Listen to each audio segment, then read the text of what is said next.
Back to my channel. আশা করছি তোমরা সবাই খুব ভালো আছো, আমিও খুব ভালো আছি। আজকে তোমাদের সাথে আমি শেয়ার করব নর্থ ইস্টের কিছু মাস্ট ভিজিট প্লেস বলতে পারো, যেগুলো তোমরা নর্থ ইস্টে প্ল্যানিং যদি তোমরা প্রপারলি করো তাহলে এই সমস্ত জায়গাগুলোকে তোমাদের বাকেট লিস্টে অবশ্যই ইনক্লুড করতে পারো। আমরা কিন্তু কলকাতার থেকে ডিব্রুগড়ে চলে এসেছি। তোমরা চাইলে ট্রেনে হোক, ফ্লাইটে হোক, যেভাবে হোক তোমরা কিন্তু ডিব্রুগড় যদি চলে আসো, তারপর ডিব্রুগড় থেকে নিজেদের সুবিধা মতন গাড়ি বুকিং করে তোমরা কিন্তু এই সমস্ত জায়গাগুলোকে এক্সপ্লোর করে দেখতে পারো। একদম প্রথমেই আমরা যে রিসর্টটায় চলে এসেছি, এটা একটা আন্ডার কনস্ট্রাকশন রিসর্ট। তোমরা এখানে কিন্তু অনেক ধরনের রিসর্টই পাবে। মানে তোমরা যদি ডিব্রুগড় থেকে তোমরা যখনই টুয়ার্ডস রেন ফরেস্ট, তোমরা যদি গুগলে সার্চ করো রেন ফরেস্টের দিকে তোমরা যখনই যাবে, তখন কিন্তু মাঝখানে তিনসুকিয়া বলে একটা জায়গা পড়বে। সেখানে কিন্তু এরকম বিভিন্ন রকম রিসর্ট তৈরি করা হয়েছে, যেগুলো ব্রহ্মপুত্রের একদম পাড়েই তৈরি করেছে। তো তার মধ্যে আমরাও একটা রিসর্টে এসেছিলাম দেখার জন্য, কারণ এই রিসর্টটা এখনো পর্যন্ত রেডি হয়নি, আন্ডার কনস্ট্রাকশন রয়েছে। তো আমরা একটু টুকটাক পারমিশন নিয়ে বলেছিলাম যে একটু ফটো তুলে আসবো, সেই জন্য পারমিশন দিয়েছিল ভেতরে ঢোকার জন্য। তো তোমাদেরকে আমি একবার, এখানে একটা ওয়াচ টাওয়ার আছে, সেখান থেকে পুরো এরিয়াটা একবার তোমাদেরকে আমি দেখিয়ে দিচ্ছি।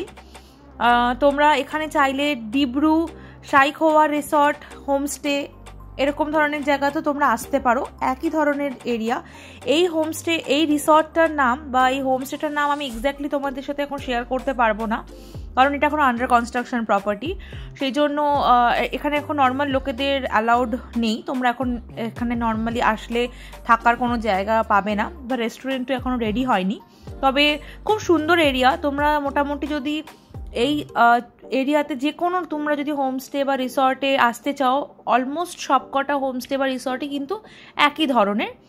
আর তোমরা এই হোমস্টেগুলোতে থাকলে যেটা মেন বেনিফিট পাবে সেটা হচ্ছে ব্রহ্মপুত্রটাকে একদম কাছ থেকে দেখতে পাবে। এরপর আমরা চলে এসেছি পদ্মিনী রিসর্টে। এটা হচ্ছে one of the most famous resort তিনসুকিয়াতে।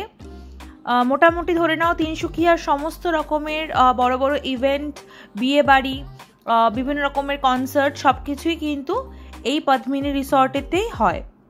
এই রিসর্টের বাইরে তোমাদেরকে যদি আমি একটুখানি ঘুরিয়ে দেখাই, দেখতে পাচ্ছ আশা করছি যে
পাবে।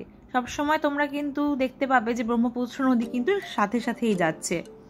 এখানে এসে বিভিন্ন রকম নতুন নতুন গাছ আমি দেখতে পেলাম, যেগুলো দেখে আমার খুব ভালোও লেগেছে। আমি নিজে কয়েকটা গাছ কিনেওছি এখানকার নার্সারি থেকে, সেগুলো হয়তো তোমাদেরকে আমি অন্য কোনো ভিডিওতে অবশ্যই শেয়ার করব, দেখাবো। তো এই রেইন ফরেস্ট ইকো রিসর্ট যেটা রয়েছে, এখানে মোটামুটি তোমরা টুকটাক ব্রেকফাস্ট খাবার মতন পেয়ে যাবে। এখানে লাঞ্চও তোমরা চাইলে করতে পারো, তবে আমরা যেহেতু অলরেডি লাঞ্চ করে নিয়েছি, আমরা এখানে এসে 1 কাপ কফি খেয়ে রওনা দেব ডিব্রুগড়ের দিকে।